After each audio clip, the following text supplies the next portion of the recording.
भुसुंड जी जब अपनी जीवन गाथा आत्मकथा पक्षराज गरुड़ को सुनाते हैं, उसको सुनने के बाद पक्षराज ने भक्तराज भुसुंड जी से यह प्रश्न किया कि सारे शास्त्रों का यह कथन है कि ज्ञान ही सर्वश्रेष्ठ वस्तु है और सभी ग्रंथों में भी यही कहा गया है। मुनि लोमश ने उसी ज्ञान की व्याख्या और ज्ञान का उपदेश आपको दिया, पर आपने भक्ति पक्ष का आग्रह करते हुए ज्ञान को स्वीकार कर दिया। तो हम जानना चाहते हैं कि दोनों में भेद क्या है। और इसी प्रश्न के उत्तर में भुसुंड जी ने एक काव्यमय रूप में ज्ञान की तुलना दीपक से और भक्ति की तुलना मणि से की। दीपक और मणि की तुलना का तात्पर्य नहीं है कि दीपक कोई तुच्छ वस्तु है या दीपक में किसी प्रकाश की कमी है और मणि बहुमूल्य। केवल एक ही सूत्र की दीपक के साथ बहुत सी समस्याएं होती और उसके बुझने की आशंका तो रहती है और यह आशंका मणि के साथ नहीं।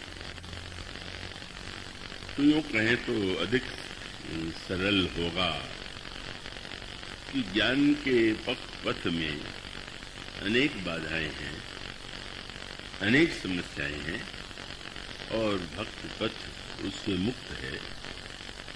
इसलिए वो ज्ञान की तुलना दीपक से और भक्त की तुलना मणि से करते हैं। प्रारंभ में थोड़ा भूमिका के रूप में कुछ बातें आपके सामने मैं रख दूं।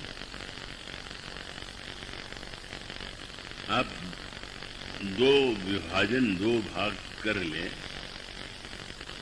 और उसके लिए दो शब्द चुने जा सकते हैं।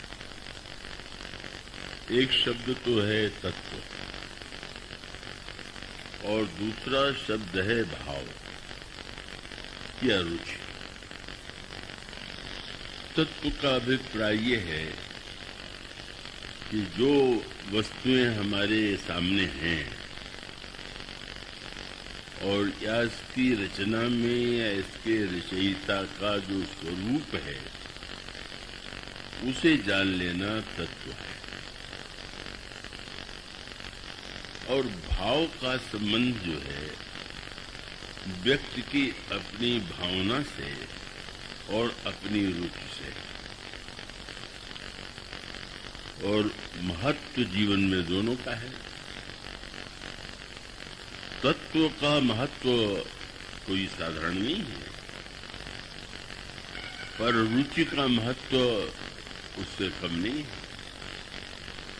दृष्टांत के रूप में एक आपके सामने आज के भौतिक विज्ञान का दृष्टांत दें। जैसे एक बालक है, जब उसे प्यार से आप गोद में लेते हैं तो आपके हृदय में कितना वात्सल्य, कितना प्रेम उसके प्रति उमड़ता है और उसे प्रसन्न करते हुए, उसकी इच्छा की पूर्ति करते हुए आपको कितना संतोष की अनुभूति होगी। लेकिन यदि बालक कभी अस्वस्थ हो जाए, बीमार हो जाए और रोग का पता लगाने के लिए आप उसी प्रिय बालक को डॉक्टर के पास ले जाएं और डॉक्टर यह कहे कि इसके रोग का सही ज्ञान पाने के लिए एक्सरे की आवश्यकता है और उस एक यंत्र के सामने आपका बालक खड़ा कर दिया जाता है, सुला दिया जाता है और उसके द्वारा उसके शरीर के अंतरंग रूप का परिचय सामने आ जाता है और वो चित्र यूं कहें तो वास्तविक रूप क्या है, जिस एक्सरे यंत्र के द्वारा जो दिखाई देता है वही भीतर का अंतरंग सत्य है। शरीर की रचना का वास्तविक रूप वही। किंतु प्रश्न तो यह है कि आप अपने ड्राइंग रूम में या अपने घर में क्या एक्सरे का चित्र कभी लटका सकते हैं? क्या आप बड़े गर्व से कह सकते हैं कि वास्तविक चित्र तो यही है, भीतर का चित्र तो यही है? ऐसा करें तब तो फिर आपके लिए बालक से प्यार कर पाना ही असंभव हो जाएगा। आपके ड्राइंग रूम में जो चित्र टंगा हुआ होता है वह बाहरी है, एक तरह का चित्र अंतरंग है, पर रोग का ज्ञान पाने के लिए जहां उस अंतरंग यंत्र के द्वारा जो चित्र लिया गया है उसका महत्व है, वही स्नेह, वात्सल्य और प्रेम की परितृप्ति के लिए जिस रूप में उसे हम देखते हैं और उसके प्रति जो हमारा वात्सल्य है, स्नेह है, उसका कोई संबंध यंत्र के यथार्थ से नहीं होता और उन दोनों का अपना अपना महत्व है।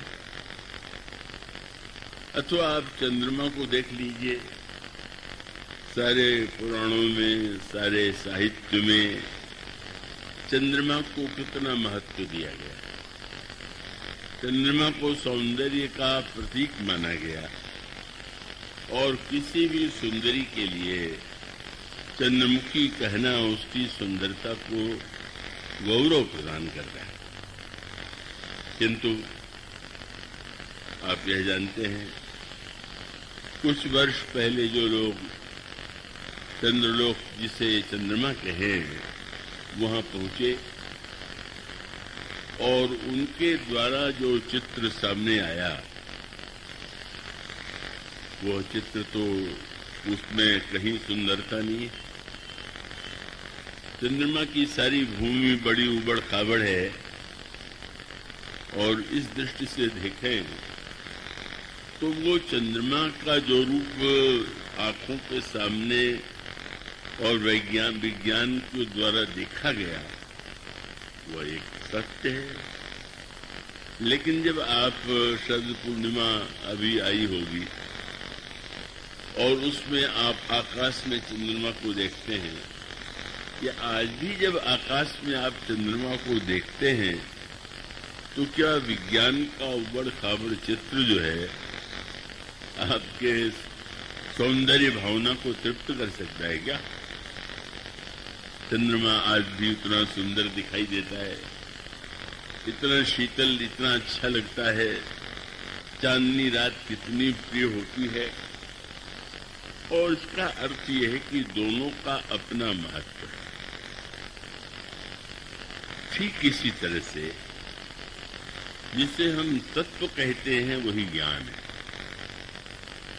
और जिसे हम भाव कहते हैं वही भक्ति का सर्वस्व है और इन दोनों का महत्व जीवन में निश्चित रूप से समान है।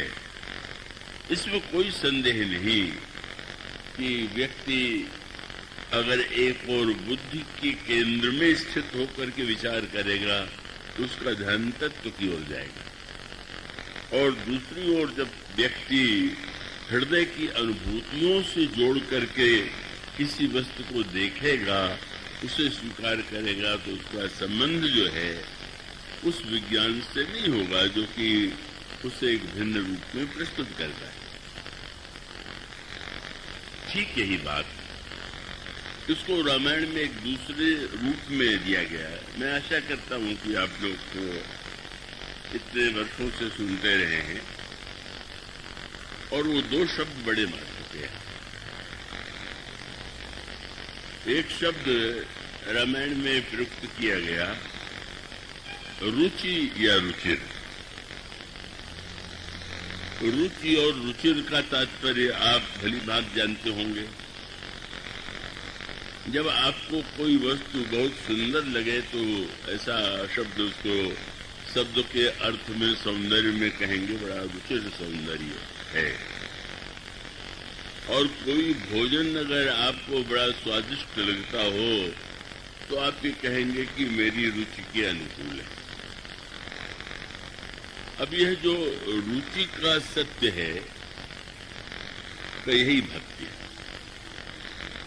और दूसरी ओर जो तात्विक सत्य है उसी का यूं कह सकते हैं कि उसी को ज्ञान की संज्ञा दी गई।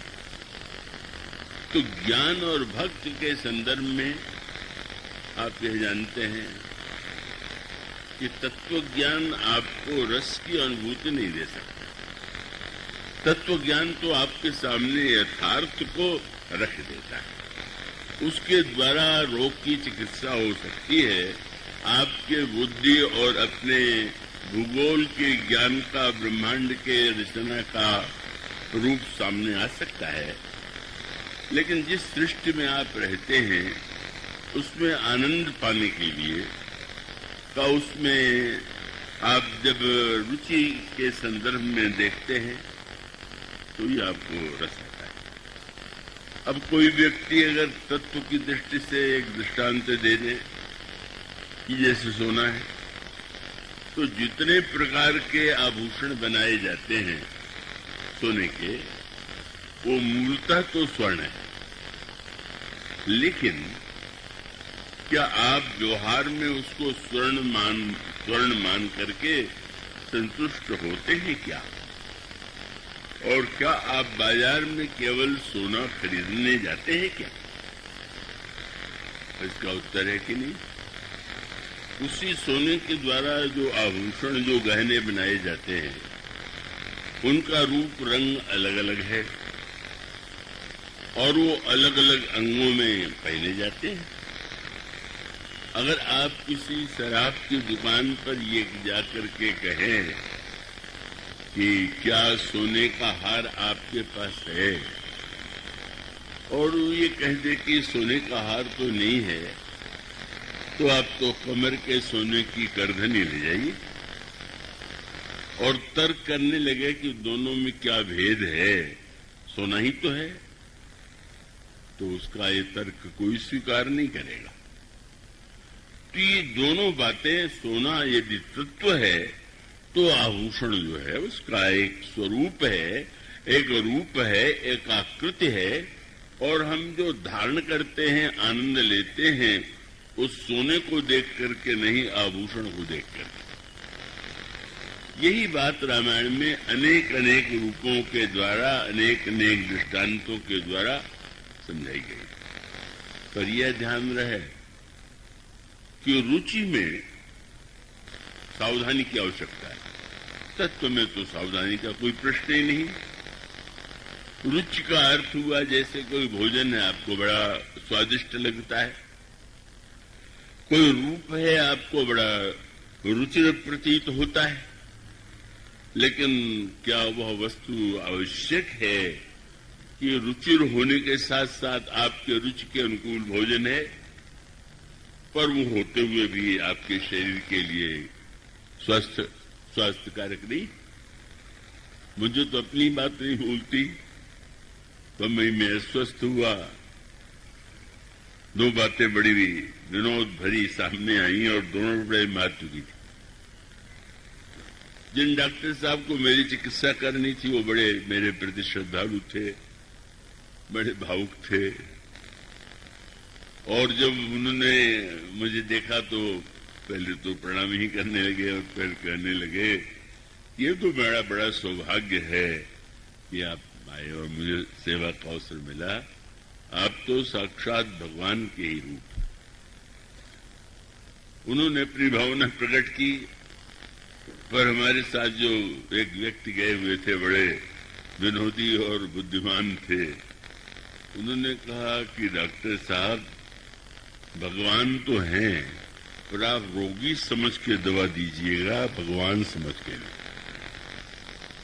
बात तो ठीक है, भगवान आपकी भावना में हो सकते हैं, लेकिन अब आप रोग के विषय में जब विचार करेंगे तो क्या रोग हुआ है और क्या दवा है, उसी का आपको निर्णय करना होगा। तो डॉक्टर साहब को मानना पड़ा, बात तो सही है। और उसका अंत जो हुआ वो दूसरे विनोद से हुआ, जो विनोद जो है डॉक्टर साहब ने किया। अब वो स्वाभाविक था, उन्होंने चिकित्सा की और उसके अंतिम दिन जब उनसे प्रश्न किया गया कि क्या भोजन करना चाहिए, क्या नहीं करना चाहिए, आप इसे लिख करके दे दीजिए। तो डॉक्टर डॉक्टर महोदय जो थे पूरे डॉक्टरी मूड में थे, पर उन्होंने जो उत्तर दिया बहुत विनोद भरा था। उन्होंने कहा कि अब मैं लिख करके नहीं देता हूं, केवल इतना ही कहता हूं कि जो अच्छा लगे वो मत खाइए और जो अच्छा न लगे वही खाइए। इतनी बड़ी बात उन्होंने कह दिया। तो इसका अभिप्राय है कि आपकी रुचि जिस वस्तु की ओर नहीं है, अगर परोस दी जाए तो आपको बिल्कुल आनंद नहीं आएगा, पर आपके रुचि के अनुकूल कोई वस्तु हो और स्वास्थ्य के अनुकूल न हो, तो ऐसी स्थिति में तो उस रुचि का जिसके द्वारा हम रुग्ण हो जाएं, तो रुचि तो कल्याणकारी नहीं। इसे रामायण में बड़ी सुंदर तुलना की गई। ये रुचि और रुचिर शब्द का प्रयोग रामायण में इतनी अधिक बार किया गया है, और वहां पे सूत्र आप देखेंगे। प्रारंभ में मनु और शत्रुपा भगवान का दर्शन करने के लिए, भगवान को पाने के लिए मन में त्याग, तपस्या और वैराग्य साधना के लिए जाते। जब मनु और शत्रुपा दोनों जा रहे हैं तो वैसे तो पति पत्नी, लेकिन वो स्वामी जी ने दोनों के लिए उपमा दी। क्या? पंथ जात सोहई मति धीरा, ज्ञान भगति जनु धरे शरीरा। दोनों मनु और शत्रुपा को देखकर ऐसा लग रहा था कि जैसे ज्ञान और भक्ति ही शरीर धारण करके जा रहे हो। बड़े महत्व की बात कही गई। और इसका अभिप्राय यह है कि भले ही पति पत्नी हो, पर यह तो आवश्यक नहीं कि जो वस्तु पति को अच्छी लगे वो पत्नी को भी प्रिय लगे। उनकी रुचि में भिन्नता हो सकती है और होती है। तो इसलिए यहाँ पर गोस्वामी जी ने प्रारंभ में ही बड़ा मीठा शब्द चुना। उनका मनु मानो मूर्तिमान ज्ञान है और शत्रुपा जी साक्षात भक्ति है। और अनोखी बात हुई, और वे हुई कि भक्ति ने ज्ञान का वरदान मांगा और ज्ञान ने भक्ति का वरदान मांगा। मानो इसके मूल में तात्पर्य यह था कि ज्ञान और भक्ति में भिन्नता होते हुए भी दोनों एक दूसरे के पूरक हैं और दोनों का अपना महत्व है। इसीलिए आप जानते हैं कि ये जो महाराज मनु की साधना है, तो उस साधना में श्री राम के दर्शन की साधना नहीं। अब ये बातें ऐसी हैं कि जो थोड़ा जो गहराई से पढ़ते हैं उनको प्रतीत होती होगी। पहले वो उनसे मुनियों ने पुराण उन्हें सुनाए। पुराण सुनने के पश्चात उन्होंने तीर्थ यात्रा का आदेश दिया और तीर्थ यात्रा के पश्चात फिर उन्होंने उनको मंत्र जप करने का आदेश दिया। वो मंत्र कौन सा था, बड़े महत्व का है। इन दिनों श्री अवध से मैं जुड़ा हुआ हूँ, वहां पर भक्तों के द्वारा आश्रम का निर्माण हुआ है। तो श्री अवध में उस मंत्र के संदर्भ को लेकर के एक बड़ा मतभेद है। और मतभेद क्या है, उसमें दोहा यह है कि वासुदेव मंत्र का जप मनु ने किया।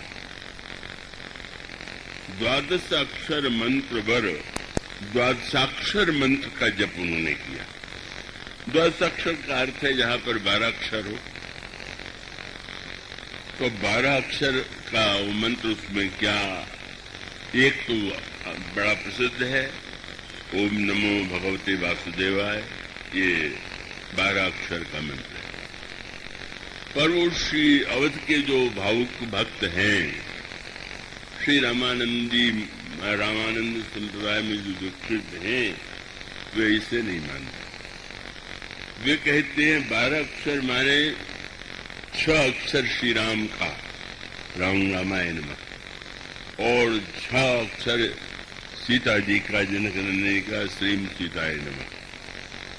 तो वो स्वाभाविक रूप से 12 अक्षर का यह अर्थ करते हैं। उनका तात्पर्य है कि जब मनु और शत्रुपा को दर्शन भगवान राम सीता जी का हुआ, तो वो वासुदेव मंत्र का जप क्यों करेंगे। तो ये भ्रम पहले तो छोड़ देना चाहिए। वासुदेव का मंत्र माने श्री कृष्ण का मंत्र नहीं। भगवान कृष्ण वसुदेव के पुत्र हैं, ऐसा मान करके वासुदेव रूप में उनके मंत्र का जप किया जाता है। पर ये 12 जिसो 12 अक्षर का मंत्र है, वो श्री कृष्ण या श्री राम उन दोनों में से एक का नहीं। तब वासुदेव मंत्र के अर्थ पर अगर आप ध्यान दें, क्योंकि मंत्र के साथ जप का अर्थ भी ज्ञात होना चाहिए, इसलिए प्रसिद्ध सूत्र है, जप क्या है, बोले जपस तदर्थ भावनम। जप का सही रूप यह है कि हम उसके अर्थ की भावना का चिंतन करें। तो ऐसी स्थिति में अगर आप वासुदेव मंत्र के अर्थ पर विचार करें, तो न तो श्री कृष्ण और न तो श्री राम, वह मंत्र तो वस्तुतः वासे वासे तिष्ठति, जो सर्वत्र निवास करता है, जो सर्वव्यापक है, वही वासुदेव है। तो वासुदेव मंत्र उन्हें दिया गया और उन्होंने वासुदेव मंत्र का जप किया। ये एक प्रकार का एक संप्रदाय में आग्रह होता है, वो आग्रह में भावुकता होती है, तो उनके हृदय को तो नहीं दुखाया, मैं दुखा पाता हूं। लेकिन उसको दोहे में स्पष्ट लिखा हुआ है कि ये मंत्र श्री कृष्ण या श्री राम का नहीं। क्या है? 12 अक्षर मंत्र बर जपई सहित अनुराग वासुदेव पद पंकरु दंपति मन अतिलाप। उसमें स्पष्ट ही वासुदेव शब्द का प्रयोग करके बात कही गई। इसका तात्पर्य क्या है मैं आपको बता दूं कि उस समय तक मनु के हृदय में, मस्तिष्क में ब्रह्म का वह निर्गुण निराकार रूप था कि जो श्री कृष्ण या श्री राम या अन्य अवतारों के रूप में नहीं। वे ज्ञान है ना, तो ज्ञान के रूप में स्वाभाविक रूप से अभी तक ये निश्चय नहीं कर पाए थे कि जिस ब्रह्म का साक्षात्कार वे करना चाहते हैं, वे राम है कि श्री कृष्ण है या कोई अन्य अवतार। तो इसलिए उन्होंने मंत्र जो उनको दिया गया, वह मंत्र श्री राम, श्री कृष्ण या किसी भी जो अवतार के रूप है उनके लिए वो नाम दिया जा सकता है। इसका अभिप्राय है ज्ञान का उद्देश्य है खोज करना है क्या, वास्तविकता क्या है। तो ये जो उनकी साधना प्रारंभ होती है ज्ञान से ही होती है। ज्ञान में रूप में ही दोनों साधन करते हुए दिखाई देते हैं। लेकिन अब आगे चल करके वहां पर एक विशेष स्थिति आई। उनकी साधना से प्रसन्न होकर के ब्रह्मा आ गए। नहीं, आप वासुदेव नहीं, तो आप तो किसी स्थान लोक में, ब्रह्मलोक आपका निवास स्थान है। तो विधि हरिहर तक देखी अपारा, मनु समीप आए बहुबारा, मांगहु बर दो भांति लुभाए, परम धीर नहीं चले जाए। न ब्रह्मा जी से वरदान मांगा, न विष्णु से, न शंकर जी से। अनेक बार आए, उसका अर्थ क्या है? उस समय तक उनके अंतःकरण में रूप की कोई एक निश्चित धारणा नहीं बनी थी। मैं आशा करता हूं कि थोड़ा ये विषय शुष्क होते हुए भी समझने, इस प्रसंग को समझने के लिए बहुत आवश्यक है। तो उस समय रूप की धारणा न होने के कारण जब भी रूप उनके सामने आया तो उन्होंने स्वीकार कर दिया। अब उसके बाद कैसे वो परिवर्तन उनमें आता है उसका सूत्र सामने आता है। अभी तक रूप सामने आता था और रूप आके कहता था मांगिए, वे कहते थे नहीं, पर अचानक रूप नहीं आया, शब्द आया। ये सब दार्शनिक विषय हैं, सब लोग उसका आनंद नहीं ले सकते। लेकिन अचानक आकाशवाणी हुई। तो अब आकाशवाणी का अर्थ आप जानते हैं, आकाश तो निराकार है, आकाश का कोई आकृति तो नहीं है। तो आकाश का स्वर माने एक निर्गुण निराकार की जो अभिव्यक्ति होगी, व्यवहार में सबसे पहले वो तो शब्द में ही होगी। तो इसलिए यहाँ पर संकेत ये था कि आकाशवाणी हुई और आकाशवाणी में पूछा गया, सभी रूपों को तुमने अस्वीकार कर दिया, मांगू मांगू वर जो रुचि तोरे, तुम्हें जो अच्छा लगता हो मांगो। और तब महाराज मनु ने ऐसा कहा और उन्होंने कहा कि मैं जानता हूं कि आप साक्षात ब्रह्म हैं और ब्रह्म जो है वो अगुण है और अनंत है और उसका कोई रूप नहीं है। लेकिन अब उनकी धारणा में भक्ति का प्रवेश हुआ। अब जैसे हैं वो तो रूप नहीं है, उसका तो कोई रूप नहीं है, नामना रूपा। तो रूप नहीं है और देखना चाहते हैं तो शब्द के रूप में तो आपको स्वीकार करना पड़ेगा बोलने में। इसीलिए आपने यह सुना होगा कि पहला सृष्टि के प्रारंभ में जो मंत्र स्वर उच्चरित हुआ ओम था और ओम का अभिप्राय है कि उसी से, शब्द से ही रूप और संसार समस्त का सृजन हुआ, निर्माण हुआ। तब मनु के सामने उन्होंने प्रश्न रखा, तुम सेवक सुर तर सुर धेनु, विधि हरिहर बंदित पद रेणु। और उसके साथ उन्होंने कहा कि अभी तक तो हम किसी रूप के विषय में निश्चित नहीं थे, पर अब मुझे लगता है कि मुझे रूप का दर्शन चाहिए। अरूप से मुझे संतोष नहीं हो। आकृति के अभाव में भले ही वो तत्वतः आकृति तात्विक हो और उसमें कोई किसी प्रकार की समस्या न हो, लेकिन वो हमें संतुष्ट नहीं करता। हम चाहते हैं कि अब रूप का साक्षात्कार करें। तब पूछा गया, कौन सा रूप तुम चाहते हो? अब अरूप को, निराकार को जब तुम रूप के रूप में देखना चाहते हो तो तुम ही बताओगे कि किस रूप में देखना चाहते हो। और तब आकाशवाणी की बात सुन करके अब मनु ने कहा कि महाराज, जो स्वरूप वस्तु मन माही, जेहि कारण मुनि जतन कराही, जो मुसुन निमन मानस हंसा, सगुण अगुण यही, बस यहीं पर दोनों मिलन हो गया। वो सगुण भी है अगुण भी है।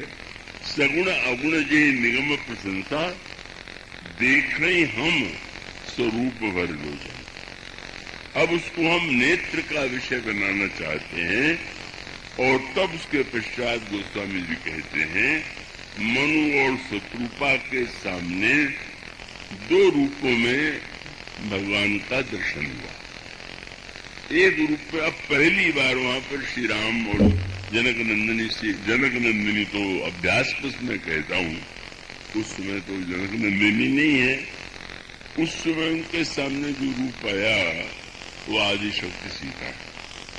और तब गोस्वामी जी ने पहली बार श्री राम और सीता जी का नाम लिया, और राम और सीता जी का नाम लेते हुए गोस्वामी जी ने कहा कि वैसे भगवान राम बामंत से सीता सोई, और भगवान राम ने सीता जी का परिचय देते हुए मनु से ये कहा कि आदिशक्ति जही जग उपजाया सो अवतरी मोरी हमारा।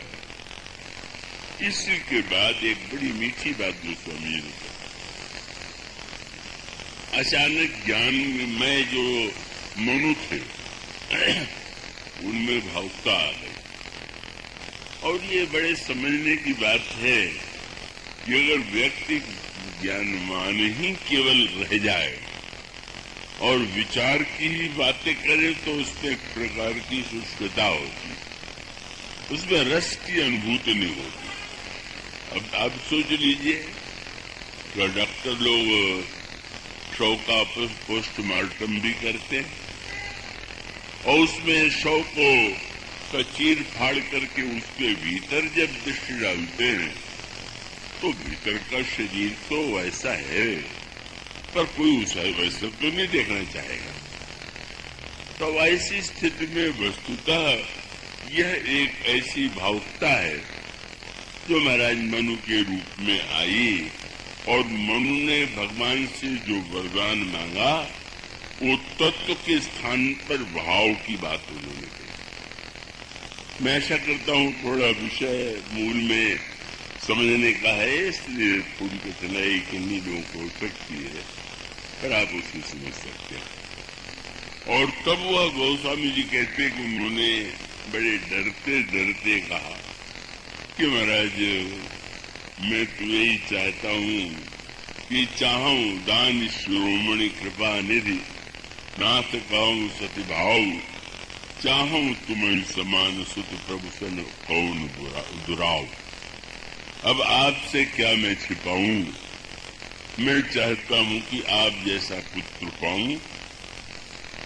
भगवान ने मुस्कुरा करके कहा अब अपनी तरह मैं कहाँ खोजने जाऊं, मैं ही तुम्हारा पुत्र बन जाऊंगा। अब ये भावुकता जगत जो ब्रह्म निराकार है उसे साकार, और साकार के रूप में भी उसको पुत्र बनाने की आकांक्षा, यही है भक्ति भावना का स्वरूप, यही है भक्ति भावना का रस।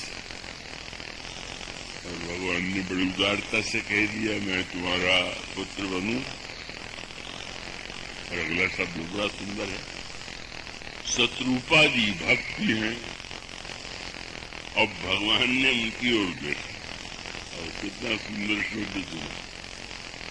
उन्होंने कहा कि पहले तो पूछा देवी आप, तो जो वर नाथ चतुर नृप मांगा, सोई कृपालु में अति प्रिय लगा। जो वरदान महाराज ने मांगा है वो मुझे बड़ा अच्छा लगा। तो भगवान ने शब्द क्या कहा, जो देवी मांग वर जो रुचि तोड़े, फिर वही शब्द है। ज्ञान में तत्व की प्रधानता है और भक्ति में रुचि की। मिठाइयां चाहे एक ही वस्तुओं से बनती हों, लेकिन सबको मिठाई में भेद लगता है। आभूषण चाहे सभी सोने के बनते हों, स्व सुंदरता में भेद दिखाई देता है। भगवान ने मुस्कुरा करके कहा, मां शत्रुपा, तुम बताओ तुम्हारी रुचि क्या है? यही है भक्ति का प्राण। भक्त माने आपको जो रुचि लगे। कोई कहते हैं सब भोजन तो एक ही है, सब रस एक ही है, सारी सृष्टि ब्रह्म ही है, तो सब ठीक है, लेकिन होते हुए भी आपको समान रस और आनंद की अनुभूति तो नहीं होती।